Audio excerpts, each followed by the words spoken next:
everybody, from wherever you're tuning in from. So, good evening. My name is Pablo Navarrete.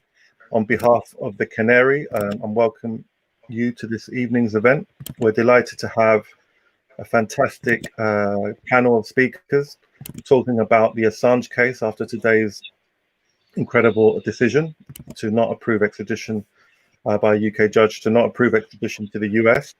So we'll be debating what happens next, which is a question everyone wants to know. For those of you that don't know, the Canary is an independent British media outlet that's been going for more than 5 years now, and it really showcases voices, perspectives that are not really given proper coverage in the UK media, or misrepresented or ignored completely. So I would urge you to go to the Canary's website and support their work. I'm a journalist, documentary filmmaker, now working at the Canary as making videos. And so I think it's of paramount importance that we support this independent media, especially I think cases like the Assange one really bring into focus the power of independent media. I would say few outlets, be they mainstream or independent, have covered the Assange case with the rigor, with the commitment to the truth that as the Canary has. So I would urge you also to check out the coverage of the Canary. So we have an hour for this event. There is a very important, really fascinating event at 8 p.m. with Noam Chomsky, Daniel Ellsberg, and Margaret Cohen. So we wanted to finish by then. There'll be a link, I think, on social media for that event for those people that want to also attend that. And we have 4, possibly 5 speakers. We have 4 that have been listed, and we also have Fidel Narváez, who was the Ecuadorian consul at the time that Julian Assange went into the Ecuadorian embassy in London, who is going to try and join us as well. So I'll give you a brief brief bio for the 4 speakers that we have, and then we'll just dive in. I'll be asking them each for 5 minutes or so in initial intervention. We'll see questions we have from the audience, those joining us on Twitter, Facebook, and YouTube on the Canary's social media platforms. Please do send us your comments and more importantly, your questions for the panel, and we'll try and fit as many of them in as possible. So we have, in the order that they will speak, we have we have Mohamed Elmaazi, a journalist who's written often for the Canary, who writes for a range of publications, but he's, I would say, one of the most dogged journalists, and one of the journalists that's covered the Assange case most comprehensively, and with a real commitment again to the facts, and given that this case has been had such high levels of misreporting in the mainstream, especially. So Mo has been following it, in a very detailed manner. So we'll begin with Mo. We also have Maxine Walker from the Committee to Defend Julian Assange grassroots campaign, who have been, there campaigning rain or shine outside Belmarsh Prison, outside the Magistrates' Courts in Westminster. A very committed group of activists seeking Assange's freedom. In fact, both members from this campaign and Mohamed feature in the documentary that I made called No Extradition with Julian Assange's dad, that kind of chronicles this kind of struggle by a collective that includes obviously Julian Assange's dad to secure Assange's freedom, and today has been a real watershed in that struggle. We also have Dr. Deepa Driver, who's an academic and someone who's been observing the Assange case for the Haldane Society of Socialist Lawyers as a legal observer. So she has fascinating insights into what she's seen, and her knowledge of the case is also really sort of unparalleled. And we have finally John McEvoy, a journalist, again doing a lot for the Canary. I would urge you to look at his recent video from the Old Bailey, excellent video produced from outside the Old Bailey in September. And John's been again alongside Mohamed, really one of the few journalists who have been really covering this case with giving it the attention it deserves. And we might have Fidel Narváez, who I mentioned earlier, but we'll see if he joins us. So without further ado, I'd like to start with you, Mo. Say if you could sort of just give us Your thoughts on what happened today? I mean, shocking for many of us, pleasantly surprising for me and for others. What's your take, and what's going to happen, basically? So thank you, Pablo, and thank you to the Canary and everybody else who's helped to make this meeting possible today. So yes, it was a very interesting day. From my perspective, for the first 35 minutes of the judge reading her decision, or whatever, 85, 90%, it seemed clear to most of us who were in court, the courtroom next door, watching via video link, that the decision was going to go against Julian Assange. For those who don't know, there's an 18-charge indictment against Julian Assange, and 17 out of 18 of those charges are filed by the US government under the 1917 Espionage Act. Basically, the primary focus of the charges are that Julian Assange, they allege, is guilty of obtaining national defense information, possessing national defense information, and then publishing it. And that's the vast majority of the charges. And for people who don't know, those are charges that relate to the 2010 and 2011 publications of the Iraq war logs, the Afghanistan war logs, the US diplomatic cables, and the Guantanamo Bay detainee files. And the judge basically rejected every single defense argument that this prosecution posed a major threat to press freedom, to freedom of speech, to the public's right to know. But the one ground that she did find in favor of the defense was that she found that Julian Assange, is at high risk of self-harm and indeed suicide were he to be extradited and subjected to the conditions that he's likely to face in both pre-trial and post-trial detention in the US, which would include extreme isolation, and as well as something known as SAMs, special administrative measures, which are often implemented in national security cases in the United States. And she felt, the judge said, that that this issue, this risk, could not be successfully managed, and for that reason she denied extradition.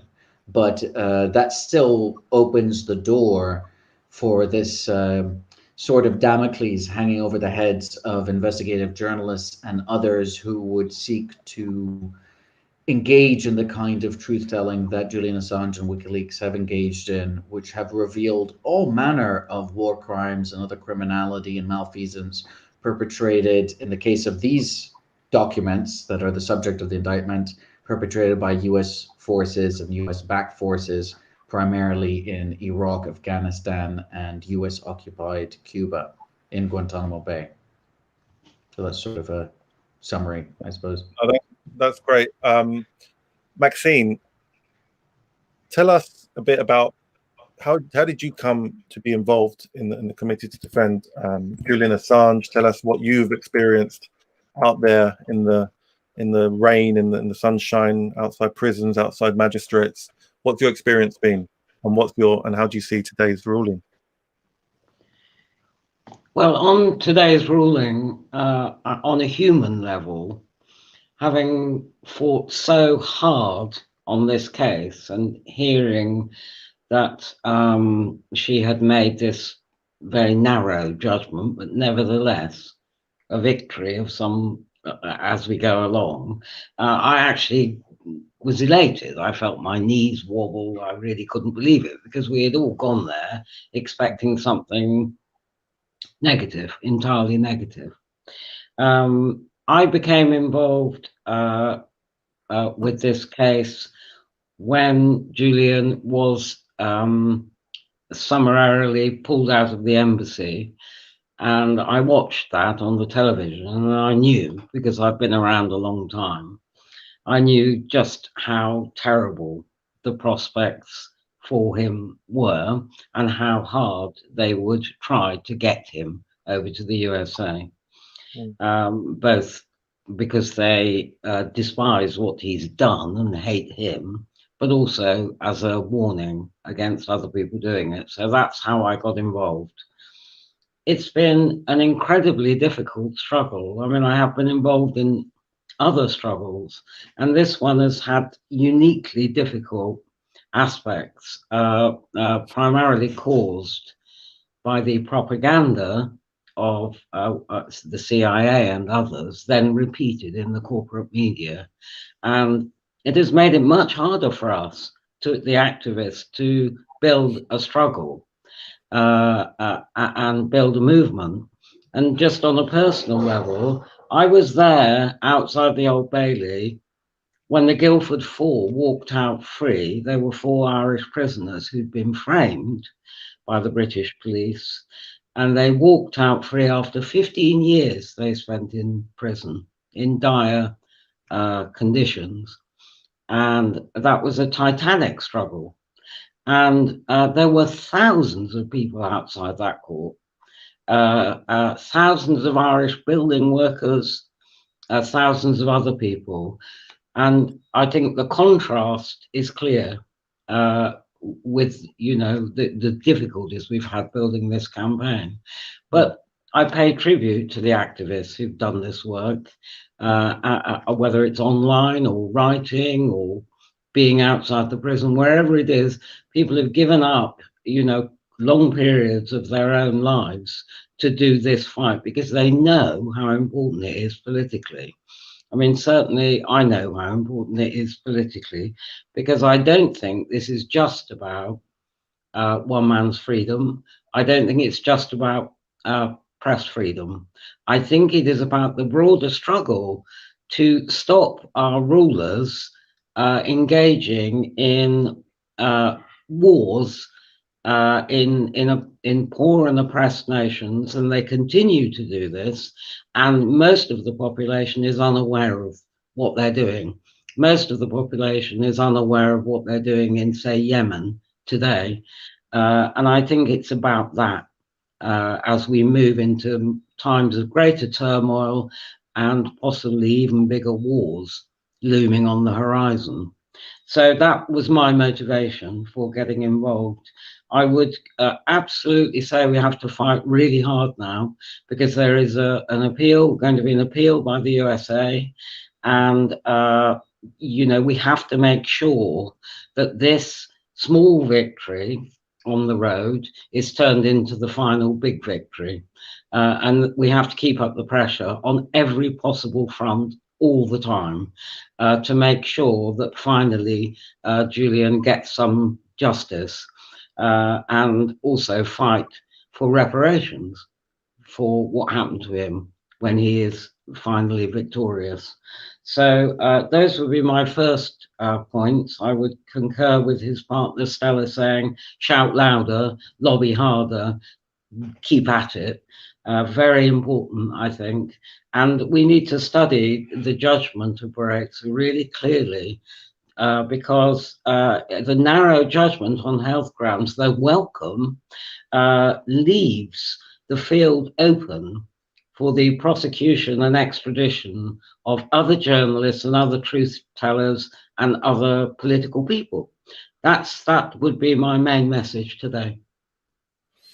Thanks, Maxine. And I think it's that point is absolutely crucial. The fact that at the end of the day, the judge has said it's to do with issues around Julian's mental health, the fact that she felt that he had the capacity to commit suicide in the US, alluded to prison conditions in the US, rejected all the other reasons around the sort of political nature of the trial, the freedom of expression.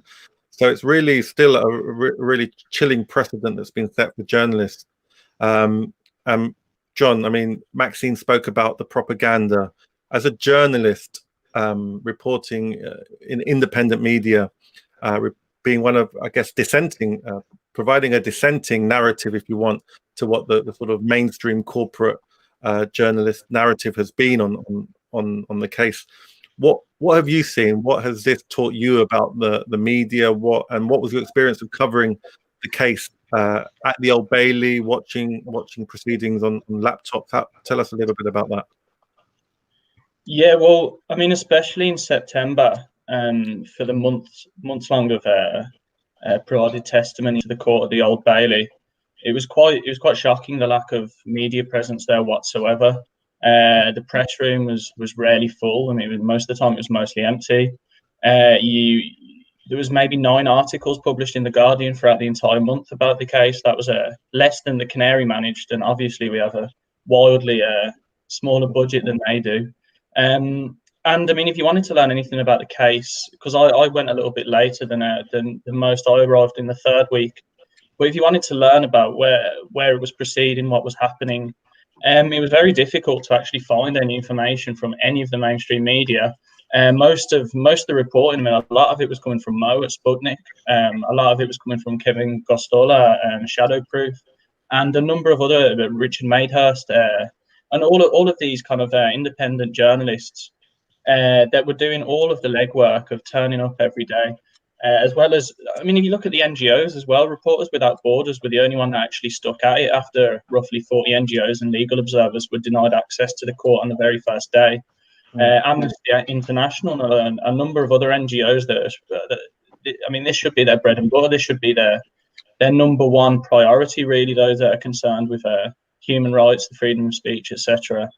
But Reporters Without Borders and Rebecca Vincent, great credit to her, stuck at it, and they've made an incredible contribution to actually just the historical record of what's happened in this case. Because without them, we wouldn't have known at the time what was going on, and there would be very little historical record of what was actually read into court, and what actually happened during the proceedings.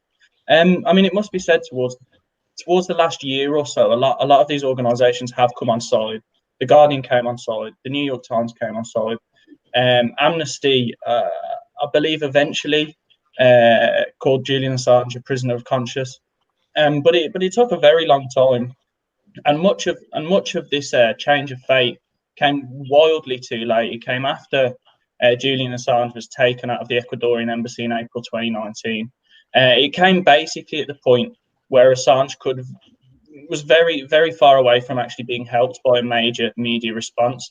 If this had occurred back in 2012, when the persecution of Assange first began, then the media could have made an incredible difference and could have actually swayed the fate of the last years of arbitrary detention, of psychological torture, of the major threat to freedom of expression, freedom of speech. However, they turned up late. They turned up at a point where they couldn't really make a great deal of difference. And looking to the future now, I think we should bear in mind the role that the corporate media have played in this process.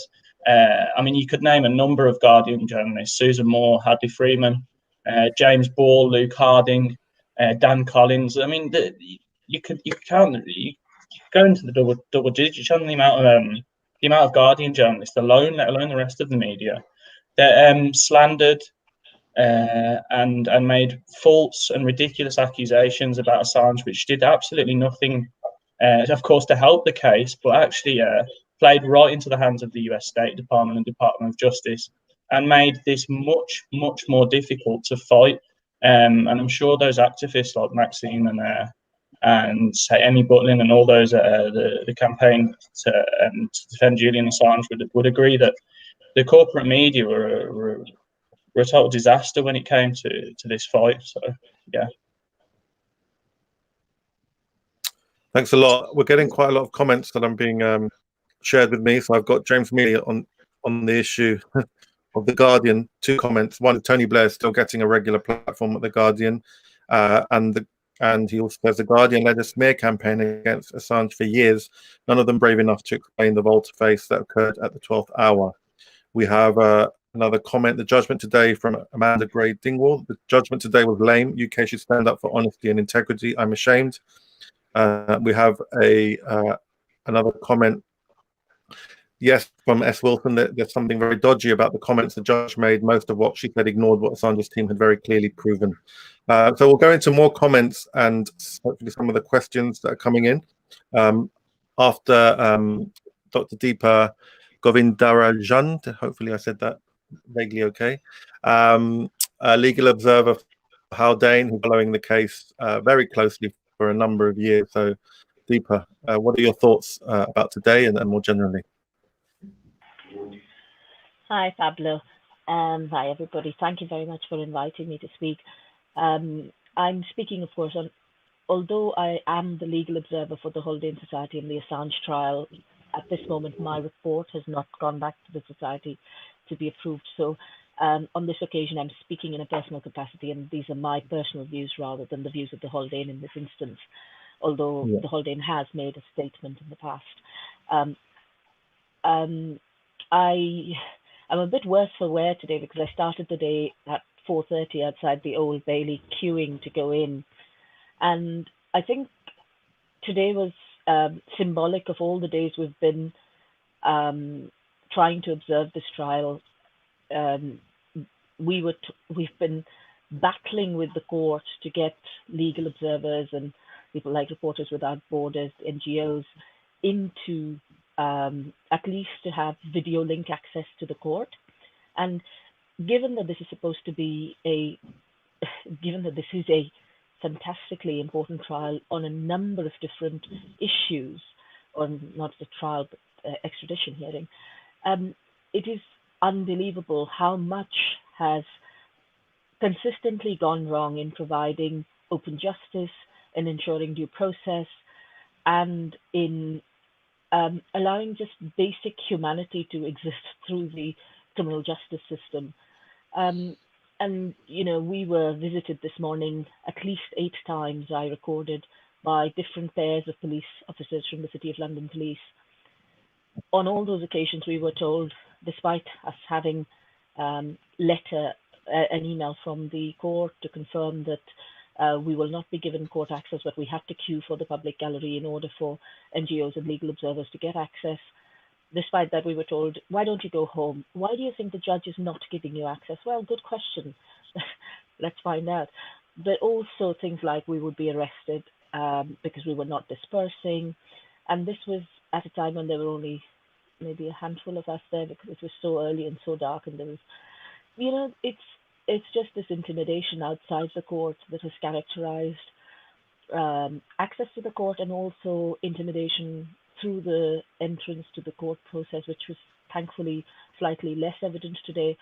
But things like the arbitrariness in the numbers of people allowed in court and the ways in which people are given access. So from a procedural point of view, I think all lawyers and all citizens should be concerned about these issues. More generally, I think I'd like to pause for a second to firstly acknowledge 3 groups of people who I think have been responsible for the verdict going the way it has done. This is, of course, in addition to people, the legal team and Gareth Pearson, Don't Extradite Assange, you know, the official campaign. I mean, 3 other groups who are, firstly, the grassroots activists who come, as you say, come rain or shine, are out there and who are changing the narrative step by step. Secondly, doctors for Assange who have made a huge difference in making the medical evidence visible. And thirdly, journalists speak up for Assange who have helped about 1,600 plus journalists. And if you're a journalist or a whistleblower or allied to journalism, you can still find their statement in defense of Julian. So that's the little, this little but important distraction. But coming back to the verdict today, like Maxine, of course, there was a sense of huge relief when we heard that the immediate decision was for Julian not to be extradited. But if you look at the detail, and I had, just before coming to this, I haven't gone through it in enough detail, but I've been looking through the judgment and trying to refresh my memory of what I heard in court. It is very obvious that this is just a huge, huge danger for Julian, for free speech, for the public's right to know, for the extraterritorial powers of the United States, and also for journalism itself. And the judgment, to my mind, and this is as an immediate reaction, says certain things which are really quite worrying. And amongst these things, I just wanted to highlight, if I have a second, Pablo, a couple of things. the notion in point 179 that Julian's conduct is capable of amounting to an offence in England and Wales. No evidence that federal prosecutors were put under pressure over whether to bring charges against Julian. Although not recognizing that the intelligence community has any power over the administration, not recognizing the issues around the indictment. In fact, actually even referring, this is the most important one for me, was this, Julian was spied on while he was in the Ecuadorian embassy, and this included spying on privileged conversations. And in point 184, the judge says, the allegation made by the defense involves sensitive issues between states, including the extent to which one state consented to the surveillance of its embassy by another, suggesting very worrying things about whether Ecuador was involved in allowing the US to spy on Julian. So, and of course, the violation of Ecuador's sovereignty in the process, in addition to all of Julian's citizenship rights. So, as a whole, while I don't want to burst anybody's bubble, and I know a lot of people are very happy, and rightly so, we've had a phenomenal achievement thanks to the work of Gareth Pearce, thanks to the statements of all the expert witnesses who agreed on Julian's medical condition, but particularly the real experts like Professor Kopelman. But I would urge a very great note of caution before we celebrate, because I think there is a great danger to this judgment, both to Julian, and also to journalism and free speech, and also to create a huge amount of risk in relation to the extraterritorial rights of the US, which continue to remain. I think the appeals process can be hugely dangerous for Julian, as some of your readers or viewers have alluded to in the chat. Nikki, for example, has made some comments about this, and so have some other people. So I'll stop there, but I'll be happy to answer any questions that people may have. And of course, the Haldane Society of Socialist Lawyers is it has a 100-year history and is proud to bear witness at key trials such as this. And we will continue to monitor this trial, because there are so many things that we need to make sure that due process is followed on. Thank you. Thank you, Deepa. Thank you so much. So we've got a number of comments coming in. We've got one from Sophia Mangeda saying, well done for all those who have stood up for Assange, disappointed by the LP, Labour Party, I imagine, and other left, whose role in exposing human rights abuse and USA warmongering should be recognised. We must continue to campaign for his full release. Tom Coburg on YouTube, it's important Assange defences team lodges an appeal against those arguments rejected in the ruling in case the prosecution appeal wins.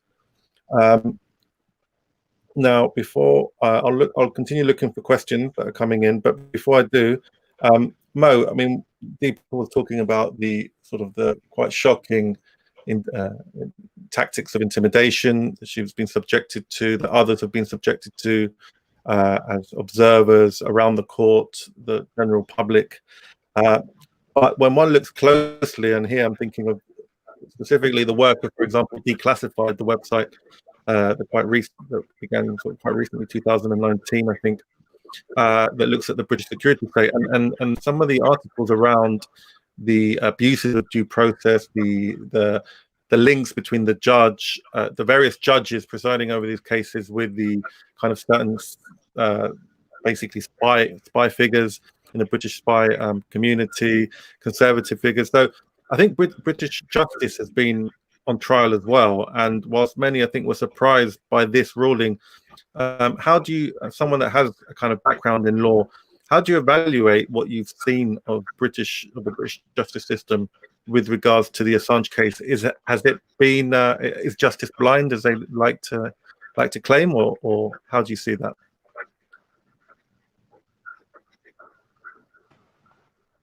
That's an interesting question. I suppose the more cases people see, the different perspective they get. So is this more an exception that proves the rule because of all the implications? Is it one of the rare cases where you'll see sort of an increased level of willingness to sort of interpret the rules in such a way that most people wouldn't agree with?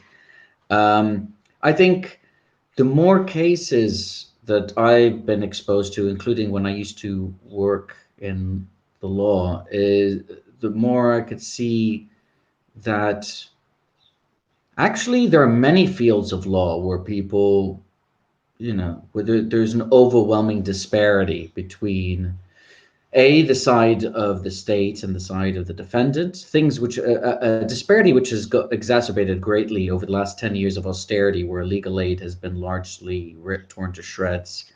So the ability of people to be able to receive funding has reduced greatly in terms of being able to legally defend themselves or lodge appeals. The decade before the financial crash, we saw, if not longer, we saw a sustained attack on legal aid and legal aid lawyers, basically demonizing the people who are on it, demonizing the people who receive it, and the lawyers who provide the services there as just being fat cats driving Ferraris, and it's just immigrants, or it's just black people, or it's Muslims, or it's terrorists, when in fact the vast majority of the population who do not earn much income, if they end up experiencing legal troubles, could benefit from that system. So I was coming from that sort of perspective. Also, we should also note that the rather harsh experience that Julian Assange has faced in Belmarsh prison is not unique. I mean, I had been writing for the past, say, year, covering reports from government regulators, basically, and observers of the prison system, so-called independent ombudsman or prison ombudsman or independent inspector of prisons. And report after report was saying there's record levels of self-harm, record levels of suicide, record levels of prisoner-on-prisoner violence, record levels of prisoner-on-staff violence. There are many very low marks being given to the prisons on many aspects of their conditions, and for a number of prisons across the UK. So on one hand, yes, there is a unique aspect of this case with Julian Assange. On the other hand, it does reflect, I think, a wider phenomenon of a crackdown upon the press, increased sort of securitization of society, the ever-shrinking space for freedom of speech and rights, and just the general assault on certain segments of society. But if you're doing well enough, you may not experience this, you may not see this. Your experiences from the police may not be negative, and when you do have legal troubles, they may still get resolved in a timely fashion. There will always be percentage of the population that have a radically different experience when it comes to the system. So I would say, yeah, the case does not bode well for our future. It's especially given how the judge has decided to find in this case, as has already been discussed. Thank you. I see that Fidel Narvaez joined us. I'm really happy that you could join us. Thanks, Fidel. So Fidel was, as I mentioned earlier, consul at the Ecuadorian embassy. Has a long-standing relationship with Julian. Julian, obviously, in his time at the embassy, the two of them, I would say, it's fair to say, became friends, and has a very intimate knowledge of the case, especially from the side of the Ecuadorian government. It looks like he's come back.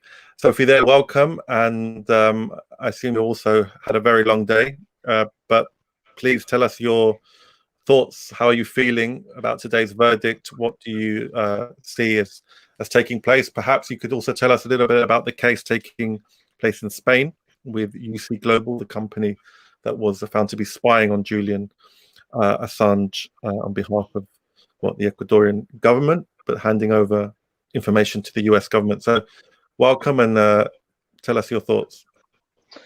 Okay, yes, thank you for the invitation, Pablo. I think I Fidel apologize has for joining frozen. later. Oh no. I apologize for joining later. I just come back from London. I don't live in London.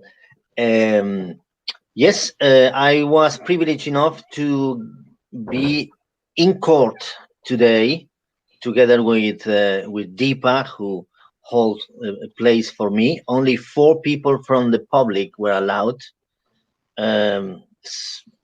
Extreme restrictions.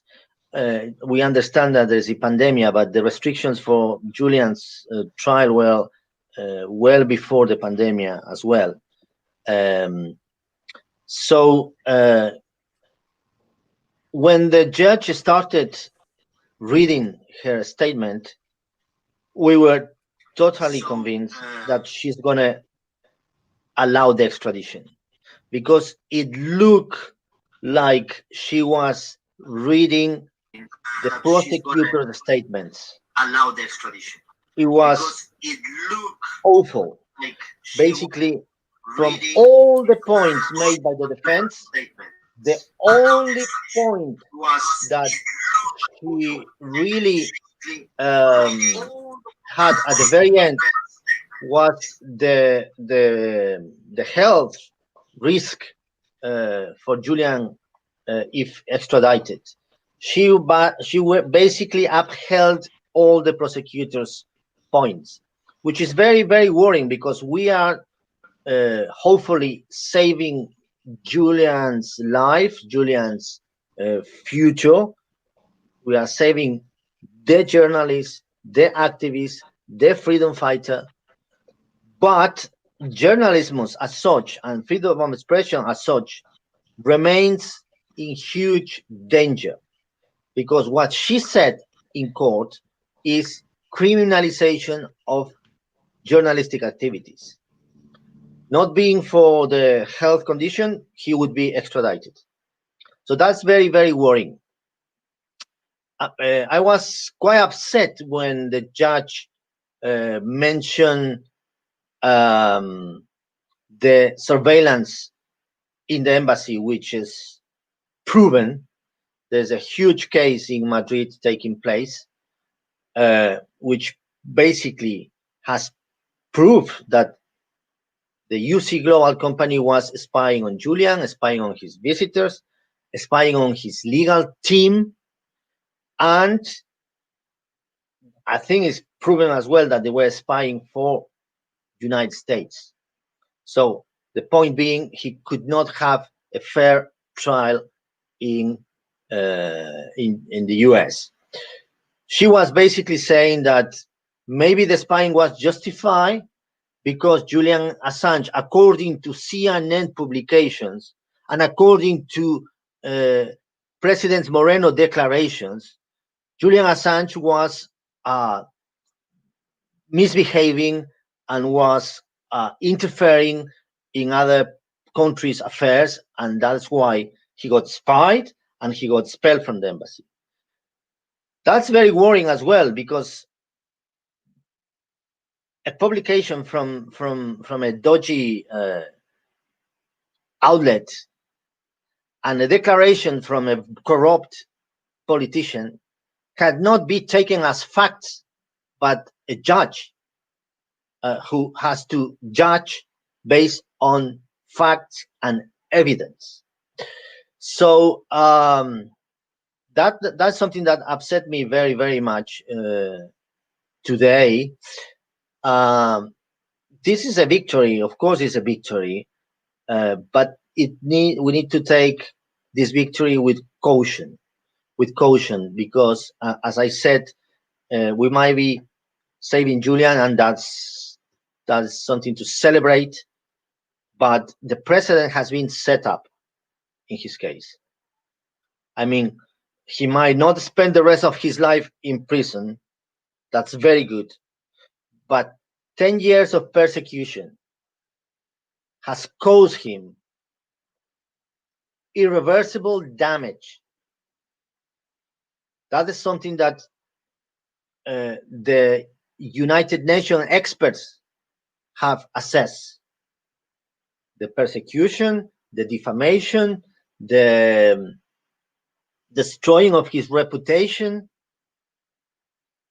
have already caused irreversible damage on him, and I think it have set the precedent for next journalists who won't dare to have the same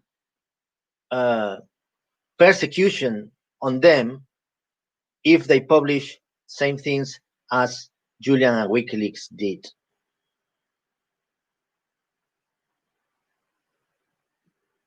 So I had a few buffering issues there, but hopefully you can hear me. We've had loads of comments echoing, saying Fidel is right. Someone, Nikki K, Fidel is right.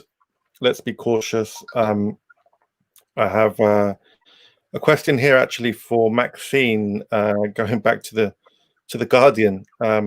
Joe Brack on YouTube has said, Maxine, can you tell us about the use of the Guardian in the judgment? I know Fidel also had an issue with the. It sounds like we're having a pile on with the Guardian here, but perhaps it's merited. So Maxine, there's a question.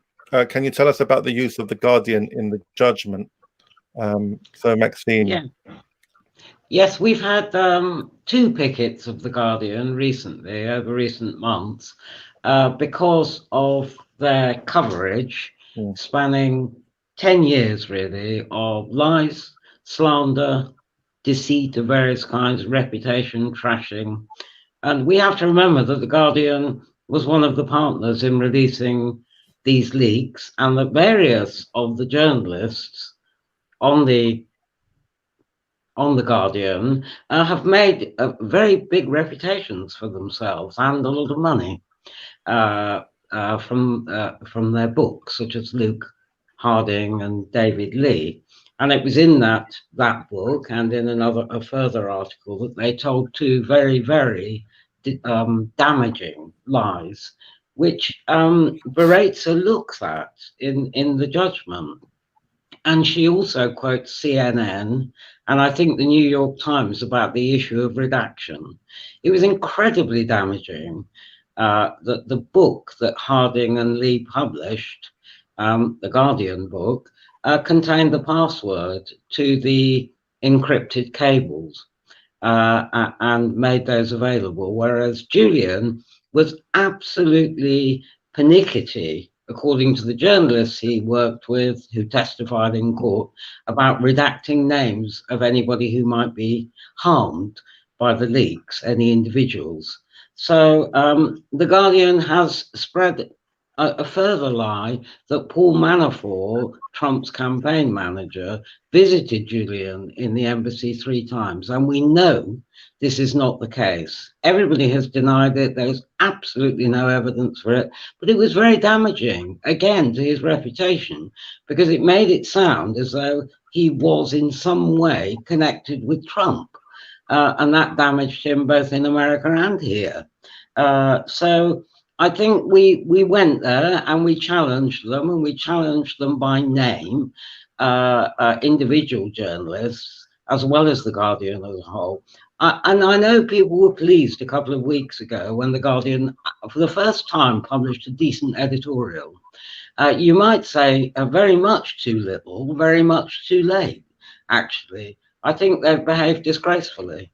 And certainly we shouldn't let them forget it. I mean, our slogan on our leaflet was dump the Guardian, move to independent media if you want to gain a more objective view of the world. And I think that as part of a greater attack on democracy that the media just let slide. There are so many things going on, such as in Britain, the Overseas Operations Bill, which is a kind of torturer's charter, really.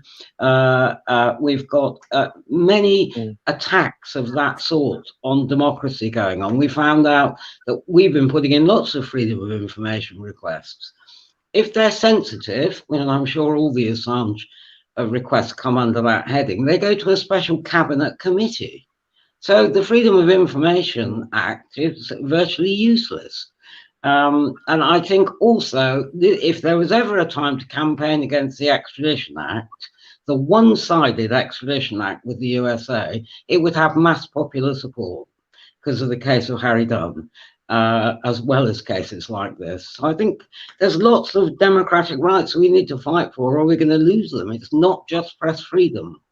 It's a very strong attack on democracy is taking place, and the corporate media is going along with it. That's really, really important point. As someone that I normally cover Latin America, and as someone that has seen how the Guardian, again going back to the Guardian, have misreported developments on the left in Latin America for at least 10 years or probably more now. I would argue they've been at the forefront of smearing a number of left-wing governments in the international media. So I think there's a real sort of serious discussion that needs to be had for progressives around the role of the Guardian, and I think Maxine's call to support independent media, I'm sure, is something that those of us at the Canary fully support. And I think, as I said earlier, and it's very much from the heart, I think that the Canary has been at the forefront of a kind of persistently honest coverage around the issue, being very much not a characteristic of the media reporting, especially in the UK and notably, obviously, in the US as well. I know that Deepa wanted to come in on a point that Fidel had made. So Deepa. Thanks, Pablo. I just wanted to make a point that I think it's very important that we recognize that the verdict as it currently stands and the way in which it is drafted is characteristic of the narrative which has been spewed by the security state and by forces hostile to Julian and to WikiLeaks and to transparency. And the wording of it is such that the focus is on Julian. Our debates, our discussions today end up being about Julian's failings, Julian's weaknesses, what's happened to Julian, whereas or about press freedom, rather than about the path-breaking work that WikiLeaks did in protecting whistleblowers, and the creation of this digital Dropbox, the ability to have security for whistleblower as well as for the document, allowing us really as citizens to surveil a corrupt, murdering state, and allowing us as citizens to hold states accountable for the crimes that they commit in our name.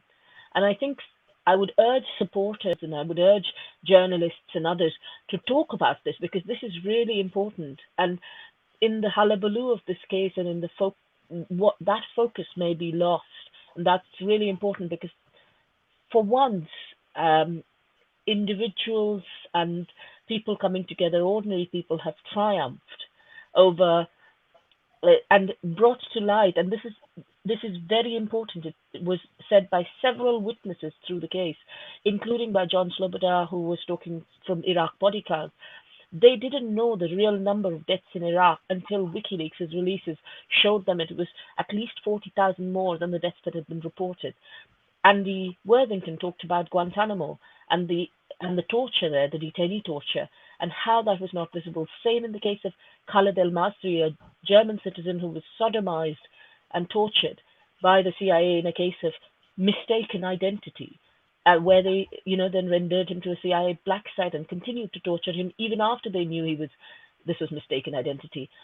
Much of the judgment does not touch upon all those bits of evidence in order that it is not, we have to talk about whether this is in order to step away from the real issues that are important in this case.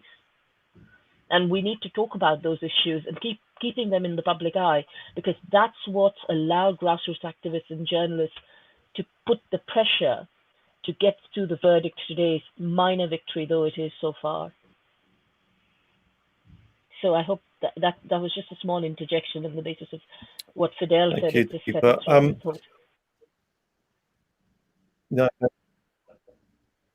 I wondered if I could just add we've got 10 minutes left. As I said earlier, they joined us late. We are very short. Oh, go. Okay.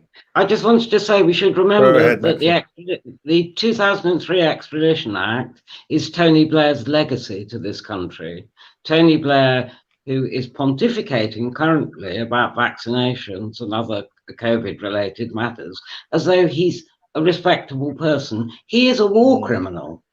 And we need to keep making the point that the war criminals walk free and get rich and have their reputation still. And the people who blow the whistle on war crimes and other matters related, such as torture and rendition and so on, are put in prison. So I don't think we should ever let the people who started the Iraq war be forgotten. They should be constantly taunted, and they shouldn't be being presented as public figures of any note. They should be arrested. That's a very valid point. John, I wanted to turn to you now. We've spoken about the kind of, shall we say, the troubling nature of due process with regards to the UK justice system, the media misreporting. What do you think, for someone who covers, who's covered the UK, for someone that recently did a really, really brilliant exposition of what the UK government has, what it's planning with regards to the secret unit to help in the US's attempts to overthrow the Venezuelan government. What does that align with the other things you're seeing today in Britain in 2021? What does it tell you about the kind of type of political class that we, I mean, that could include the Labour Party now under Sir Keir Starmer. There is a link there with the Assange case as well, when he was head of the Crown Prosecution Service. And there was very troubling information around the sort of interference in due process that his office undertook. So how do you see the state of Britain, Britain's political class with the Assange case? Big question. But... Yeah, it's a fairly big question. Yeah. Well, I mean, the way the British political and general elite class have treated Assange over the past 10 years, regardless of the decision today, which of course was a massive victory for Assange, for his family and for his supporters. Despite that, what's happened over the past 10 years with regards to psychological torture, arbitrary detention, and all sorts of slandering in the media, that's going to have a really permanent chilling effect on all forms of national security reporting. If anybody becomes in receipt of classified US or British documents, especially after seeing the ruling today, which did not protect the right to freedom of expression or the right to freedom of the press, I think a lot of journalists, I mean, especially national security journalists, they will know exactly what happened with the Assange case over the past years, and also the result today. And I think a lot of, unfortunately, but understandably, a lot of journalists will think twice about actually publishing documents that they've received that the state does not want them to receive.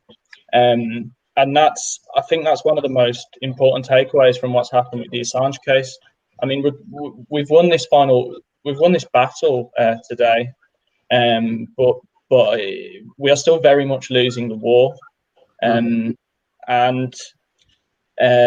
I mean, I don't want to bring the mood down. I mean, it's great to celebrate what victory has been won today, but we need to really be looking ahead, and especially what Deepa said about ways to protect sources, and that's becoming more and more difficult. We're seeing in the European Parliament the apps like WhatsApp and Signal might be harder to use, and encryption might be harder to provide to people. We're seeing with the increase of the surveillance state. We're seeing with even the digitization of money and transactions, the NSA spying, of course, that Snowden revealed in GCHQ. So it's big. All of these issues that Assange actually revealed in the years of his persecution, they haven't got any better. It's becoming more and more difficult to be a national security journalist, especially, unfortunately, after the result today. So yeah, I think we have to be quite realistic about where we stand, and the fight just needs to go on, basically. Thanks a lot, Mo. Can I just come to you? Could you just remind us now what I mean, any final observations you have, Mo, but also remind us what's the chronology, what's expected to happen in as far as you can predict that. On Wednesday, there are another audience. What are the steps that might take place now? Yeah, so just on continuing, just one point, adding to what John McEvoy just said, I suggest that everybody who's got 25 minutes to spare, type in Journalism on Trial, the UK and Press Freedom, which is a 25-minute documentary that, in fact, Pablo was behind producing, directing, which looks at this very subject. So well worth looking at that, just to give you a slightly broader perspective above and beyond the Assange case. John reminded me of it actually as he was speaking. It made me think as he was describing the rather dire situation we're in. But to catch up, Wednesday is when the bail hearing will be, and that's because the defense wanted to be able to present their best case, their best argument.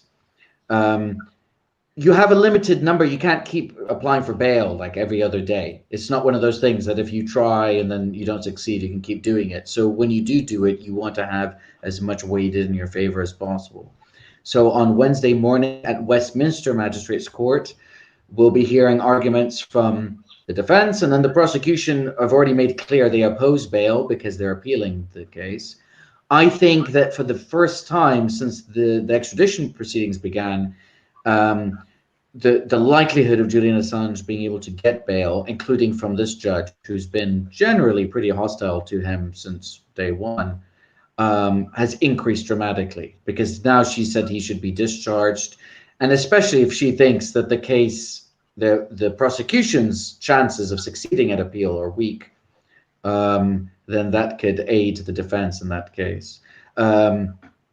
Of course, if and then thereafter, the prosecution have, I think, 7 days to lodge an appeal. Although I think somebody else at court heard them that they've been given 14 days. But under the rules, you have 7 days from the day of judgment, which is today, to request permission to appeal to the High Court, and then at the High Court, either party could potentially appeal to the UK Supreme Court. Potentially, depending on the nature of the decision, and then Assange, if need be, could also potentially then appeal to the European Court on Human Rights. Obviously, the prosecution couldn't do that.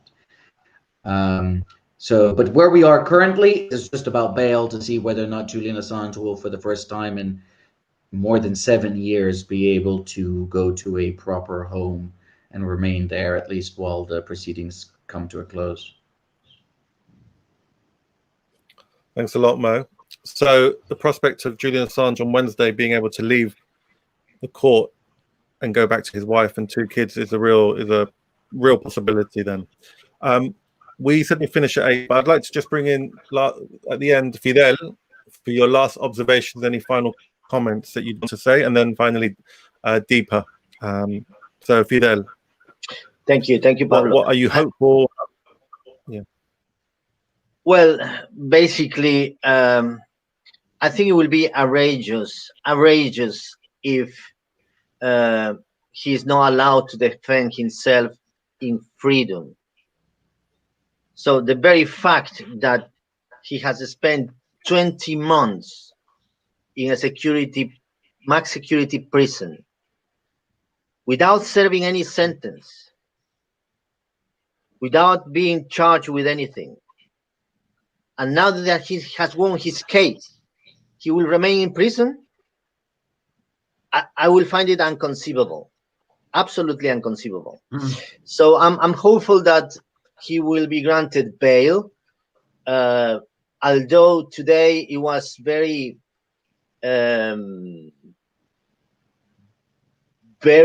good to hear the news about Mexican president offering him asylum.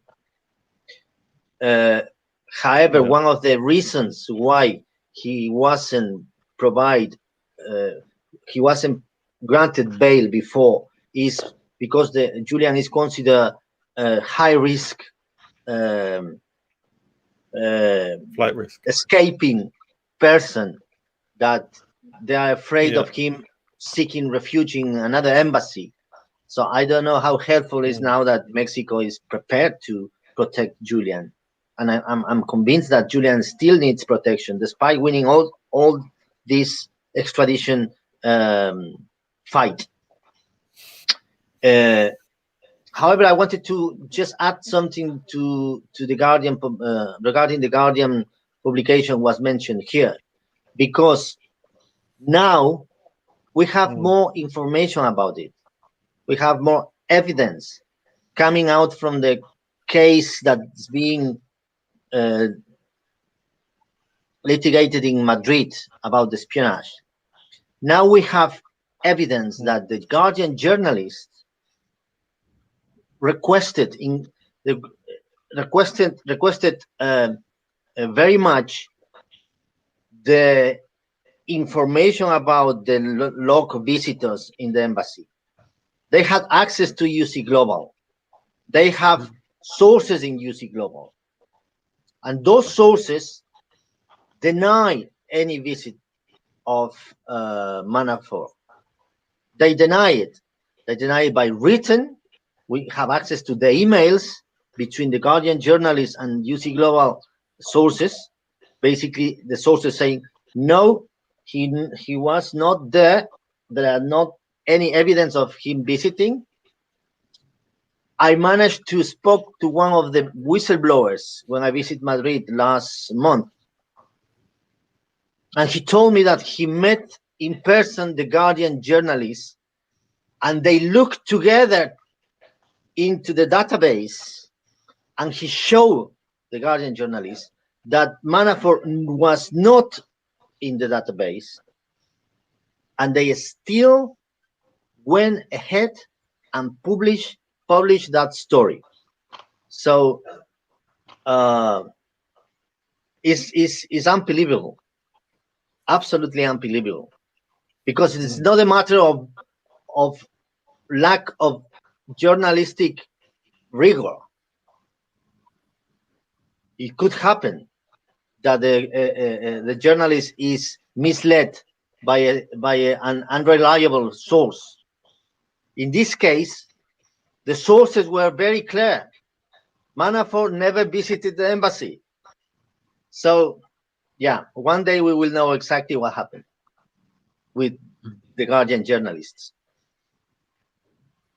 Yeah, no, I mean it's shocking, even more shocking. But again, just to go back to the documentary that Mohamed mentioned, the one I produced in which Mohamed appears, and we actually contacted the Guardian because, you know, to ask for a response to the revelations and declassified the website. I think an article by Matt Kennard on how a Guardian editor had joined the denotice committee, a committee where, you know, various journalists look at talk to the government in relation to what effectively they should publish and what they're allowed to publish. And the Guardian went very silent on us. So I think that it looks like we can have a whole episode on the Guardian and the Assange case.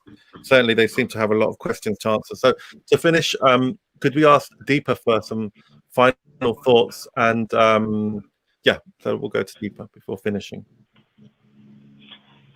Thanks, Pablo.